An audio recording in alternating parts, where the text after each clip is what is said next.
Hey everybody, welcome to शिफा नाज channel. I hope आप सभी बहुत अच्छे होंगे और अपनी स्टडी बहुत ही अच्छी कर रहे होंगे। सो आज हम एक न्यू वीडियो लेके आए हैं।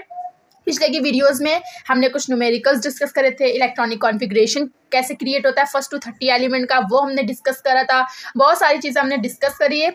आज हम बहुत बहुत बहुत इंपॉर्टेंट चीज़ डिस्कस करने वाले, जो कि आपके एटॉमिक स्ट्रक्चर से रिलेटेड कुछ चीज़ होंगी। अगर आप ये छोटे छोटे टर्म्स आपको नहीं पता होंगे तो आपके लिए एटॉमिक स्ट्रक्चर जानना बहुत ही डिफिकल्ट हो जाएगा। इसलिए आज की वीडियो में हम लाए हैं एटॉमिक स्ट्रक्चर, जो आपकी मॉडर्न एटॉमिक स्ट्रक्चर है उसके जो छोटे छोटे टर्म्स क्या डिफाइन करते हैं, जो आप जिससे आपका एटॉमिक स्ट्रक्चर पूरा क्रिएट होता है, जैसे कि शेल, सब शेल्स, ऑर्बिटल्स, ये सब क्या होते हैं, कहाँ पे होते हैं, इनका क्या यूज़ है, ये क्या कहते हैं। तो यही छोटी छोटी चीज़ हम आज की वीडियो में डिस्कस करने वाले हैं। बहुत ही बेसिक और बहुत ही इंपॉर्टेंट होने वाला है आपके केमिस्ट्री के लिए। ओके, सो अब मूव करते हैं आज की वीडियो में। तो आज का पहला जो एटॉमिक स्ट्रक्चर का टर्म होने वाला है, वो टर्म क्या है? वो टर्म है कक्षा या शेल। इंग्लिश में क्या बोलेंगे? शेल। शेल को आप किससे कहते हैं? इसी शेल को हम एनर्जी लेवल भी बोलते हैं और इसी को हम ऑर्बिट भी बोलते हैं। तो शेल बेसिकली क्या होता है, तो आज हम पढ़ेंगे कि शेल होता क्या है। ठीक है, तो सबसे पहले यहाँ पे मैं स्ट्रक्चर क्रिएट कर रही हूँ। आप देखो,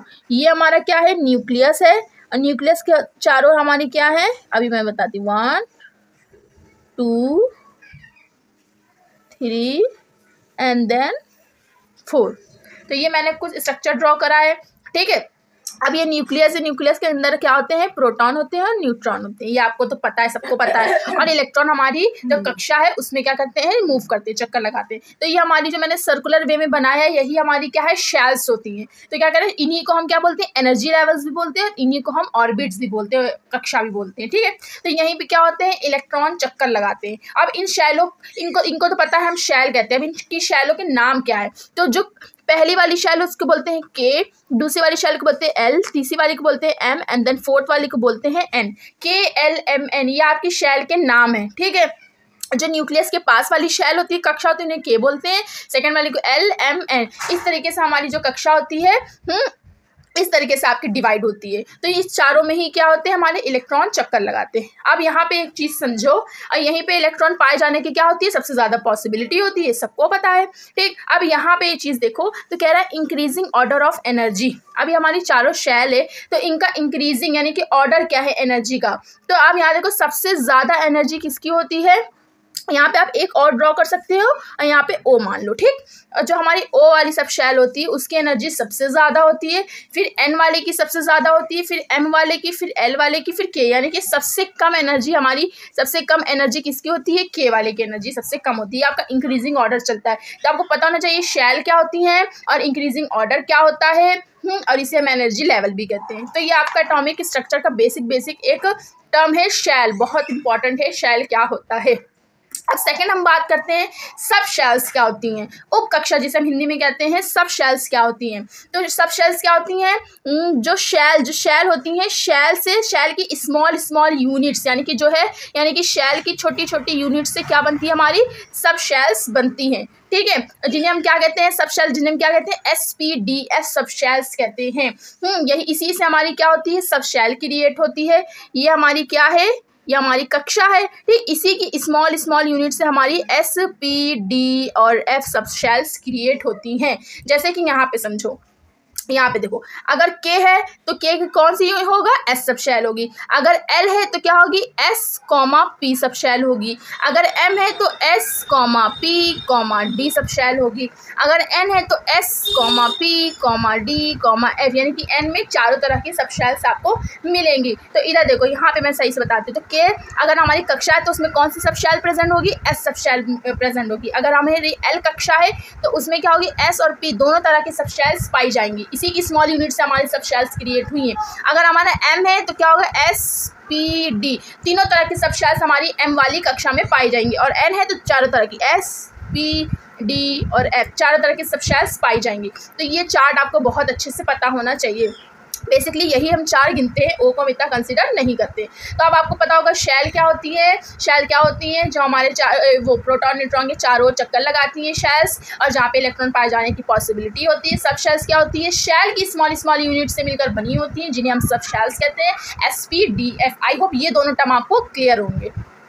अब थर्ड टर्म आता है आपका कि सब कक्षक क्या होता है, ऑर्बिटल्स क्या होते हैं, मोस्ट इंपॉर्टेंट कि ऑर्बिटल्स क्या होते हैं बेटा। अब यहाँ पे क्या होंगे, ऑर्बिटल्स किससे बने होते हैं, सब शेल की स्मॉल यूनिट से बने होते हैं। कहने का मतलब किसकी स्मॉल यूनिट से, एस पी डी और एफ, इन सब की स्मॉल यूनिट से मिलकर हमारे ऑर्बिटल्स क्रिएट होते हैं, और जहाँ पे इलेक्ट्रॉन पाए जाने की सबसे ज़्यादा पॉसिबिलिटी होती है। ठीक है, जहाँ पे हमारे इलेक्ट्रॉन पाए जाते हैं, कैसे पाए जाते हैं, क्लॉकवाइज भी पाए जा सकते हैं, एंटी क्लॉकवाइज भी पाए जा सकते हैं। अब यहाँ पे एक नीचे यहाँ पे भी एक आप चार्ट देखो क्या होता है। तो अब ये तो आपको पता है हमारे क्या है, ये सब हमारी सब शेल्स हैं, और सब शेल्स की स्मॉल यूनिट से मिलकर हमारे ऑर्बिटल्स क्रिएट होते हैं, और ऑर्बिटल्स में क्या होते हैं, सबसे ज़्यादा इलेक्ट्रॉन पाए जाने की पॉसिबिलिटी होती है। तो यहाँ पर याद करो आप, एस अगर हमारा सब शेल तो उसमें सिर्फ कितने ऑर्बिटल्स होंगे, और एक ही ऑर्बिटल होंगे। ठीक, अगर हमारा पी सब शेल्स है तो वहाँ पर हमारी मैक्सिमम ऑर्बिटल्स कितने हो सकते हैं, 3 ऑर्बिटल्स हो सकते हैं। ये बात याद रखो।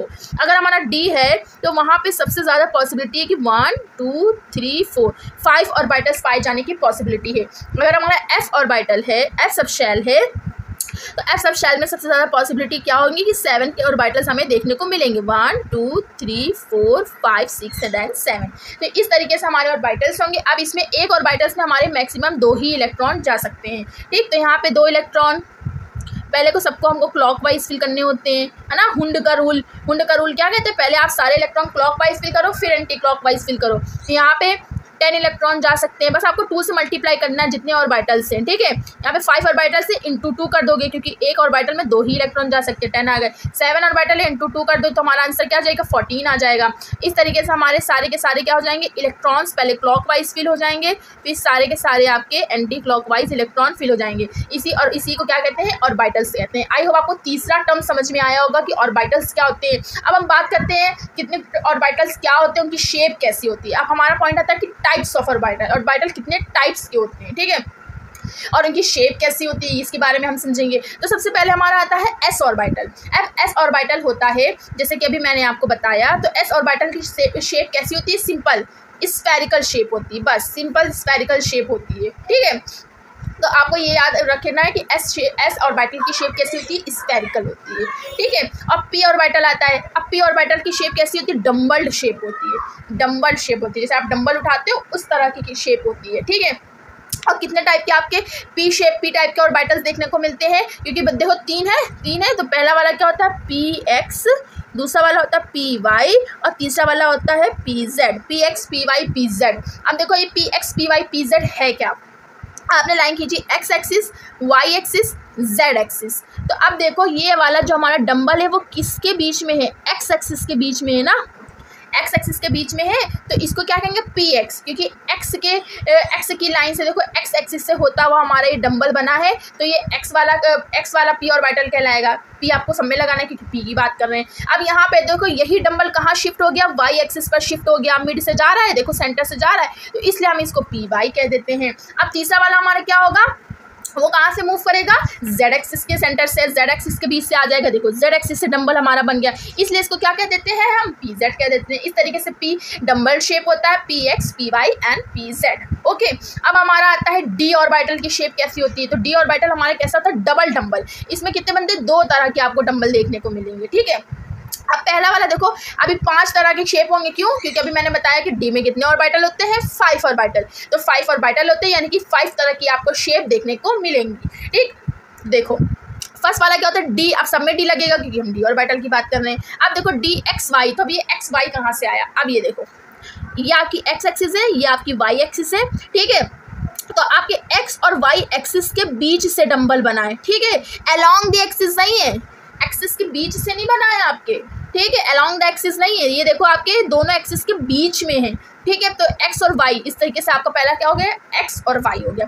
इस तरीके से आपके डी वाई जेड होगा। डी वाई जेड देखो ये भी क्या है, वाई और जेड के अलोंग ही नहीं है, बीच से है आपके, देखो दोनों डंबल बीच से, इस तरीके से क्या हो, वाई और जेड, डी वाई जेड हो गया। तीसरी शेप देखते हो आप, डी जेड एक्स, क्यों, क्योंकि एक्स और जेड के बीच से आपका क्या बना है, जेड एक्स डम्बल्ड बना है। ठीक, अब आता है D X square minus Y square. ये क्यों, क्योंकि देखो ये जो आपके एक्सिस है, एक्सिस के बीच से आया है, लॉन्ग दी एक्सिस आपका डम्बल बना है। तो ये कहीं ना कहीं आधा तक कट हो गया, इसलिए तो दो डंबल बनाए तो X square minus Y square दोनों एक दूसरे को क्या कर रहे हैं, अलॉन्ग द एक्सिस पर कट कर रहे हैं, इसलिए माइनस वाई स्क्वायर आया है। समझ में आया। और लास्ट वाला आता हमारा डी जेड स्क्वायर। तो यहाँ पे क्या होता है, डी यानी कि जेड पे क्या बना है आपका, डंबल बना है, तो डी जेड स्क्वायर। इसको हम कंसिडर नहीं करते, हम सिर्फ जेड वालों को फोकस करते हैं। ठीक है, और ये तो बीच में आया तो कैंसिल आउट हो जाएगा यार, डंबल ये वाला होगा डी जेड स्क्वायर, क्योंकि जेड पे ही दोनों आपके डंबल बन रहे हैं, इसलिए डी जेड स्क्वायर।